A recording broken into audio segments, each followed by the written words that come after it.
El 1 de abril de 1939 termina la Guerra Civil, en la que han muerto alrededor de 300.000 españoles. Para los 25 millones que han sobrevivido a la contienda, comienza ese día un largo y difícil periodo de posguerra.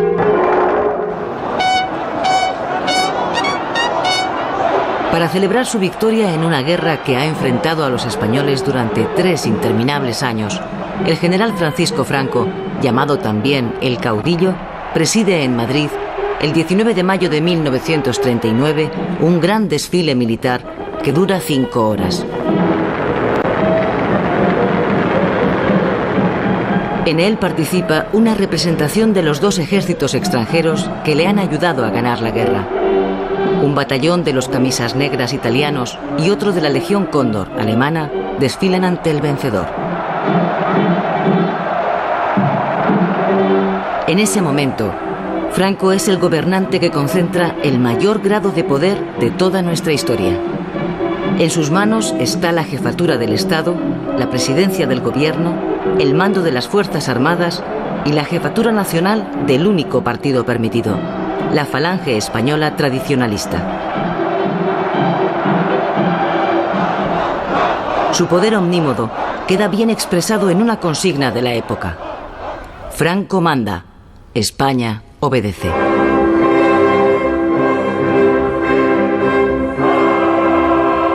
Al día siguiente del desfile de la victoria, Franco recibe la bendición de la Iglesia española.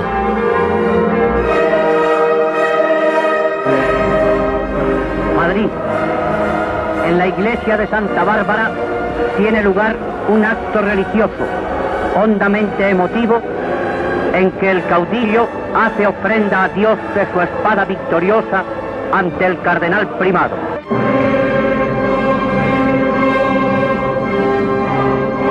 El nuevo Estado, que se declara confesionalmente católico y defensor de la fe, devuelve a la Iglesia Católica el poder y la influencia perdidos durante la República.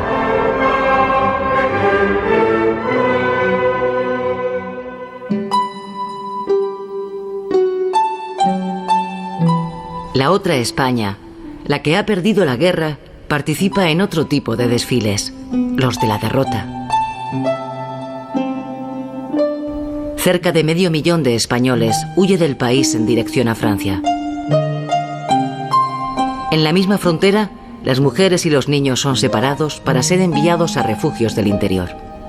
La mayoría de los hombres son recluidos en campos de refugiados, casi campos de concentración, en playas francesas del Mediterráneo. Los más afortunados marcharán a América.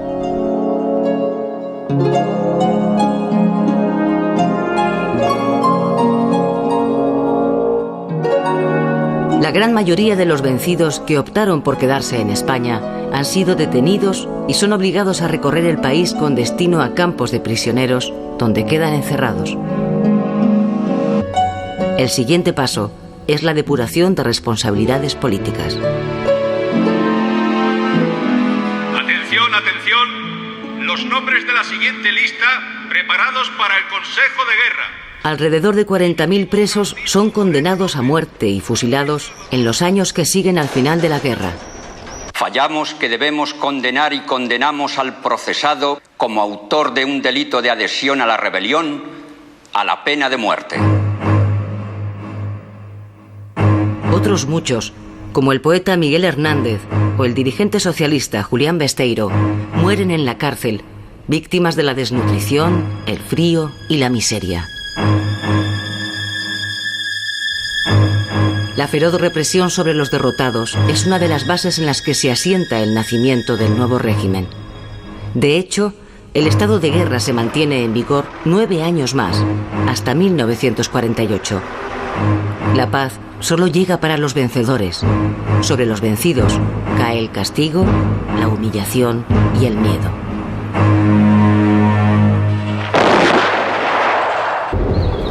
Franco implanta en España un estado de tipo totalitario. Un estado totalitario armonizará en España el funcionamiento de todas las capacidades y energías del país, en el que dentro de la unidad nacional el trabajo, estimado como el más ineludible de los deberes, será el único exponente de la voluntad popular. La dictadura militar suprime todas las libertades democráticas.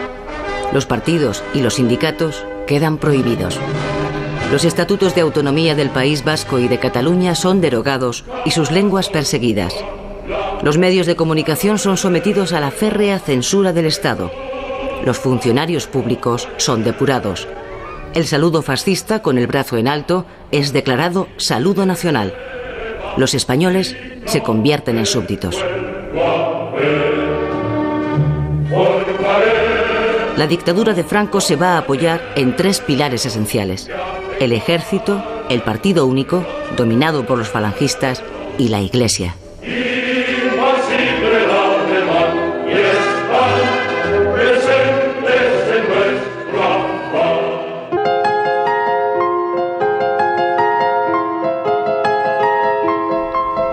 La España del año 39 es un país en ruinas, económica y humanamente destruido, moralmente quebrantado y desgarrado en lo más hondo de su ser.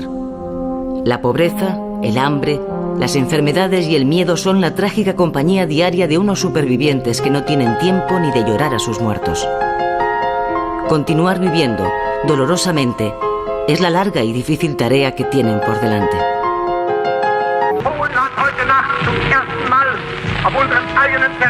Con la invasión de Polonia por la Alemania de Hitler, comienza, a los 5 meses del final de nuestra guerra, la Segunda Guerra Mundial.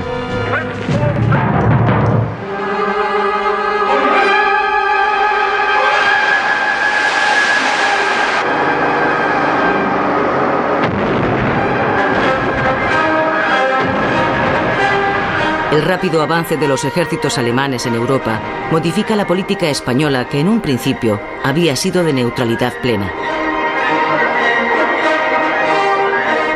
Pero el convencimiento de Franco de que la Alemania nazi ganaría la guerra y su interés en establecer un nuevo imperio español en el norte de África le hacen variar su política exterior para alinearse con Alemania. Octubre de 1940. Hitler y Franco se citan en Hendaya para celebrar una decisiva entrevista. Se va a abordar la entrada de España en la guerra.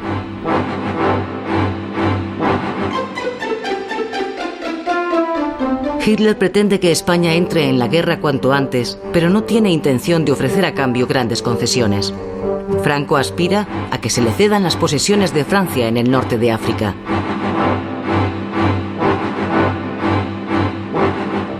Pero no habrá acuerdo. La entrevista, que durará 7 horas, se saldará con un fracaso. En un intento por convencerle, Hitler encarga a Mussolini que hable con Franco, pero también fracasa. El régimen franquista recupera el entusiasmo por la Alemania nazi cuando Hitler invade la Rusia de Stalin, a quien los falangistas consideran el principal responsable de nuestra guerra civil. Franco autoriza la formación de una fuerza militar de voluntarios, la División Azul, para enviarla al frente ruso en ayuda de Alemania.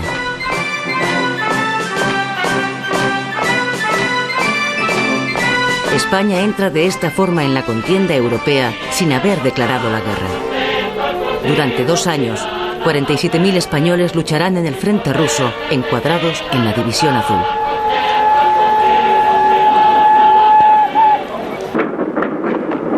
Aquí. La dramática escasez de alimentos en la España de posguerra hace florecer un colosal tráfico ilegal de víveres. Es el llamado extraperlo, que abastece el mercado negro. Nada más acabar la guerra, el Estado ha implantado el racionamiento para tratar de garantizar la pura supervivencia de la población. Pero los más pudientes acuden al mercado negro para completar esas cantidades mínimas de alimentos que se pueden obtener con la cartilla de racionamiento. La lucha contra el hambre y la miseria es el afán primordial de los españoles de los años 40. La pésima alimentación y las ínfimas condiciones de vida provocarán durante toda la década una gran mortandad a causa del tifus y la tuberculosis.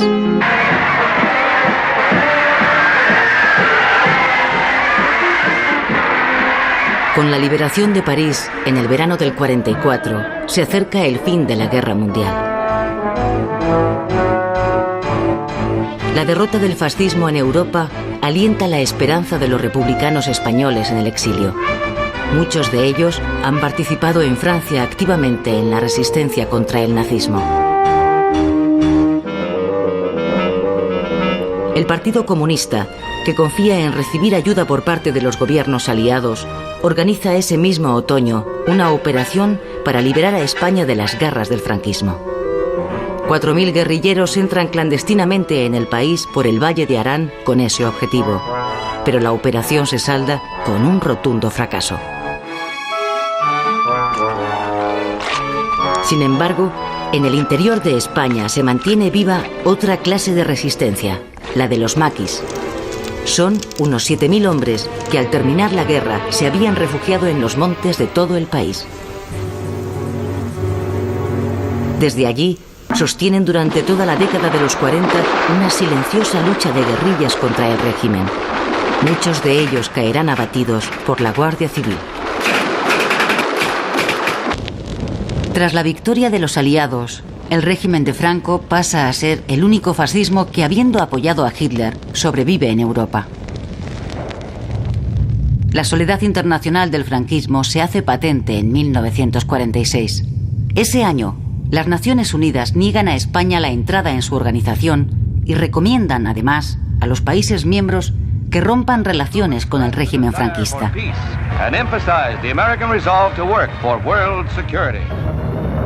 Inmediatamente, los embajadores abandonan uno tras otro Madrid. Francia cierra su frontera con España. El régimen de Franco queda totalmente aislado del exterior. La nueva situación internacional obliga a Franco a modificar su política. Los falangistas pierden protagonismo en el gobierno y los católicos lo ganan.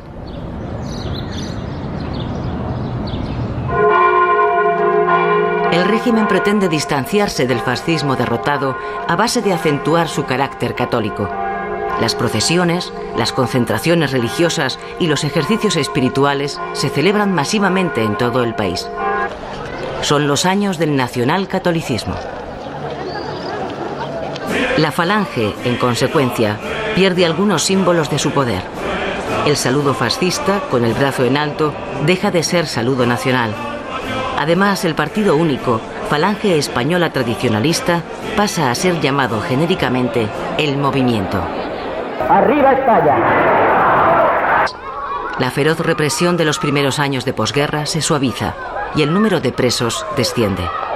El último decreto de libertad condicional abre las puertas de las cárceles para numerosos condenados que se reúnen emocionadamente con sus familias. Con este decreto ha quedado resuelto el problema penitenciario y no quedará en las cárceles más población penal que la que habitualmente existía con anterioridad al 18 de julio de 1936. En su estrategia para ganar una cierta legitimidad, el gobierno organiza en 1947 un referéndum. Se trata de aprobar una ley de gran importancia para el futuro del régimen, la Ley de Sucesión. España se constituye en reino, aunque sin rey. Franco es definido como jefe vitalicio del Estado y se le reconoce el derecho a elegir a su sucesor. La ley es aprobada por el 93% de los votantes. Es el primer pucherazo de la historia del régimen.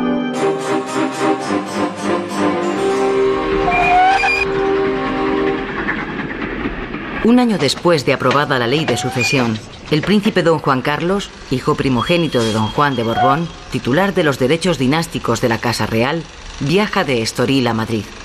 El príncipe tiene 10 años. A pesar de las malas relaciones entre Franco y don Juan, ambos han acordado que Juan Carlos venga a estudiar a España. El sueño económico del franquismo había sido desde el final de la guerra conseguir el autoabastecimiento. Su pretensión era que el país fuera capaz de producir todo lo necesario para la vida y la industria nacional sin necesidad de realizar intercambios con el exterior, es decir, la autarquía.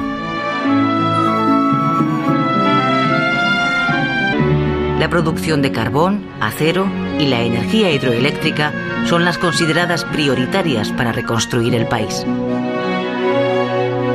Pero el cierre de los mercados internacionales a causa del bloqueo produce la paralización de muchos proyectos industriales, puesto que no es posible importar la maquinaria pesada necesaria ni tampoco las materias primas de las que el país carece, como el petróleo. La escasez de gasolina obliga a los españoles a recurrir al ingenio. Este coche a pedales, llamado el autopedal, no necesita gasolina. Tampoco estos taxis, que funcionan con baterías recargables.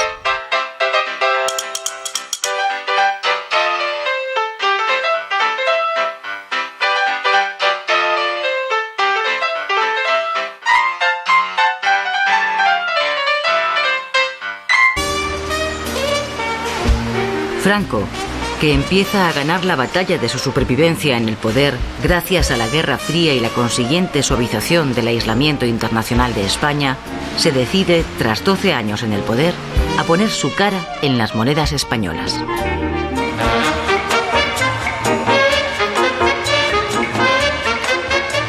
Los años 50 traen a los españoles la esperanza de que acaben, después de tantos años, el hambre y las penurias. En 1952 desaparecen las cartillas de racionamiento y el racionamiento de los alimentos de primera necesidad. Ya se puede comprar libremente pan. En la década de los 50 se inicia el éxodo del campo a la ciudad de los campesinos. En ese momento, casi la mitad de la población española vive del campo, pero las malas cosechas de los últimos años no dan para comer. Los jóvenes abandonan la tierra. Los embajadores que en 1946 habían abandonado el país regresan después de que la ONU suspenda las sanciones contra España. España firma con los Estados Unidos un tratado de amistad y cooperación. A cambio de recibir ayuda económica, España permite instalar en su suelo 4 bases militares norteamericanas. Este acuerdo es para Franco su mayor éxito diplomático. El reconocimiento internacional al régimen culmina en 1955 con el ingreso de España en la ONU. La década de los 50 supone para Franco su legitimación definitiva e irreversible en el exterior. En 1957, España está al borde de la bancarrota. La política económica basada en la autarquía está estrangulando al país. El agravamiento de la situación obliga a Franco a dar un giro radical a su política económica. En 1959, y muy a su pesar, aprueba un plan de estabilización. A partir de entonces, la economía española se liberaliza. El mercado español se abre al exterior y se autoriza la entrada de inversión extranjera.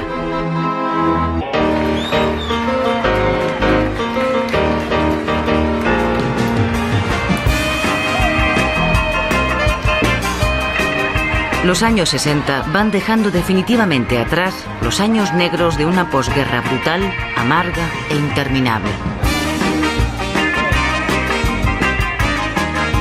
Los primeros síntomas de recuperación económica aparecen con la publicidad. Son los apuntes iniciales de lo que va a ser la sociedad de consumo a la que poco a poco se van a incorporar los españoles durante la década.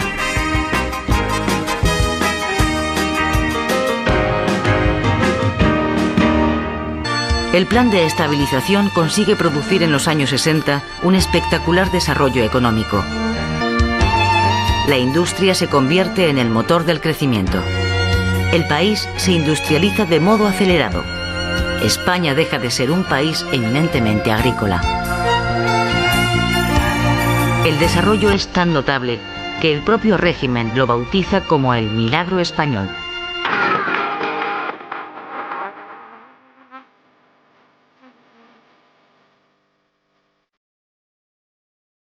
Los bajos precios que rigen en España atraen a millones de europeos que vienen en busca de sol y playas. Durante la década de los 60 el número de turistas se multiplica por 4. De 6 millones pasa a 24. El sector experimenta un auge espectacular. las divisas que deja el turismo suponen un capítulo decisivo para la modernización del país y para su desarrollo económico. Además, la presencia masiva de extranjeros, gente con otro nivel de vida y con otros valores, ponen a los españoles frente a la realidad de formas de vida diferentes y distintos modos de comportamiento, no solo político, también social. La España puritana queda deslumbrada ante la evidencia de la libertad de costumbres que rige en la Europa democrática. El régimen fundado por él está viviendo, gracias al desarrollo económico, su mejor momento. Franco va a cumplir 74 años. Atención, españoles. Habla el jefe del Estado. Nunca me movió la ambición de mando.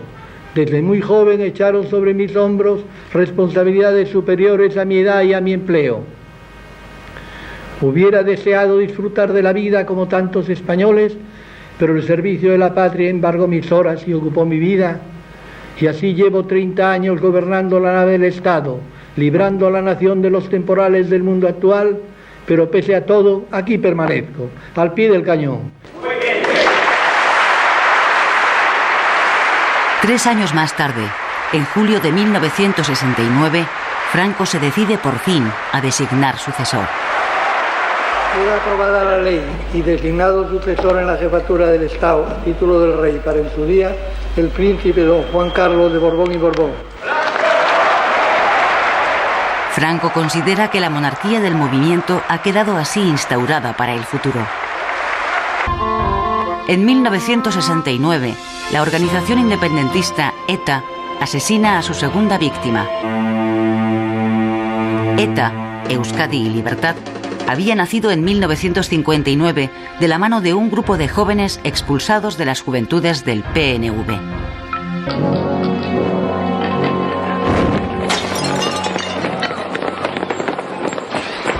La universidad lleva años siendo la avanzadilla de los problemas y aspiraciones políticas de la sociedad española. Las aulas son un frente permanente de lucha contra el régimen. Las manifestaciones, las huelgas y los enfrentamientos con la policía se hacen cotidianos. En la década de los 70 se hace evidente que el franquismo ha perdido definitivamente el control de la universidad, que se convierte en un vivero de dirigentes de los partidos políticos del futuro.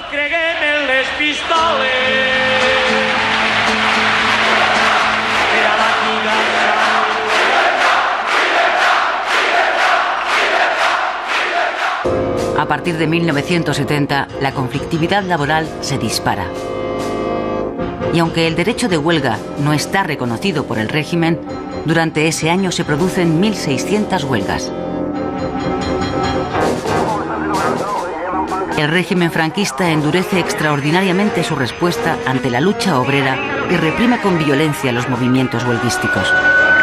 Numerosos obreros mueren en esos años en enfrentamientos con la policía. El paulatino e irreversible alejamiento de la Iglesia respecto al régimen se acelera en los años 70. La Iglesia no está dispuesta a hundirse junto a la dictadura y comienza a prepararse para el futuro. En 1971 pide perdón por no haber sabido ser instrumento de reconciliación tras la guerra civil y se desvincula por completo del poder político.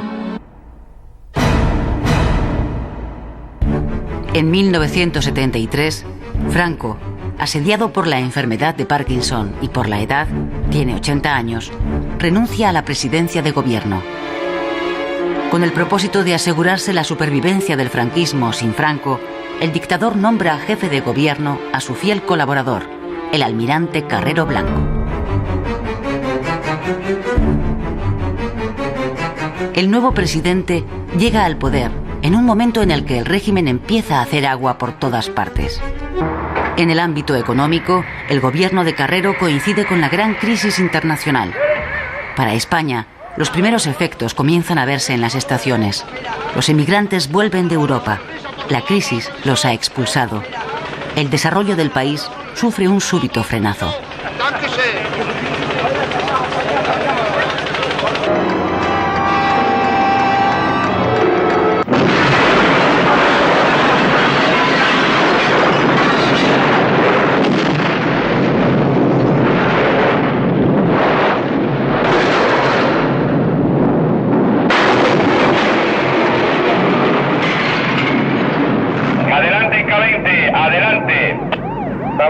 Parece que el coche que hay en el tejado es el del presidente del gobierno y parece ser que está muerto.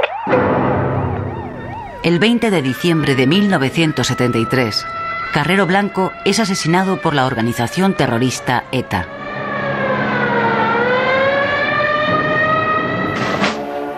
Con la muerte de Carrero, desaparece el único hombre que simbolizaba una cierta garantía de futuro para el régimen. Carlos Arias Navarro, responsable del Ministerio de Gobernación, es elegido nuevo presidente. Arias va a ser el encargado de tutelar la etapa final del franquismo. La oposición, que ha ido ganando presencia en la calle e influencia en la sociedad, empieza en 1974 a dar pasos hacia su unidad. El Partido Comunista anuncia en Ginebra su intención de alcanzar una gran alianza entre las fuerzas políticas y sociales para lograr la ruptura democrática. Ese mismo año, 1974, el PSOE aborda en el Congreso de Suresnes la plena renovación del partido. El nuevo secretario general del PSOE se llama Felipe González. Como en otras ocasiones, el franquismo convoca en la Plaza de Oriente una manifestación para intentar demostrar al mundo que Franco sigue contando con el apoyo del pueblo. Esta será la última vez que los españoles le vean vivo. Españoles, Franco ha muerto.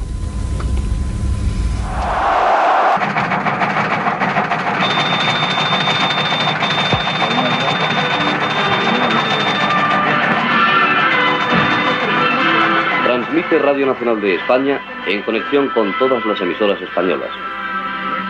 Su Excelencia el Jefe del Estado, Generalísimo Franco, ha fallecido. Rogamos a todos aquellos que se disponen... Franco muere, tras una larga agonía, el 20 de noviembre de 1975. Durante 2 días, su cadáver es expuesto al público en el Palacio Real.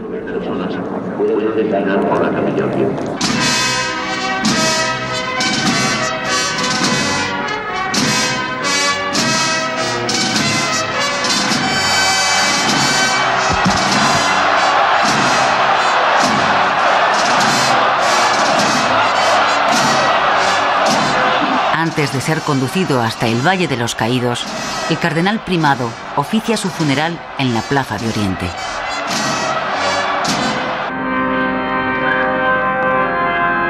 Franco dirigió con mano férrea, durante casi 40 años, el destino del país, al que sometió primero a una dictadura militar, que evolucionó con el tiempo hacia un régimen autoritario.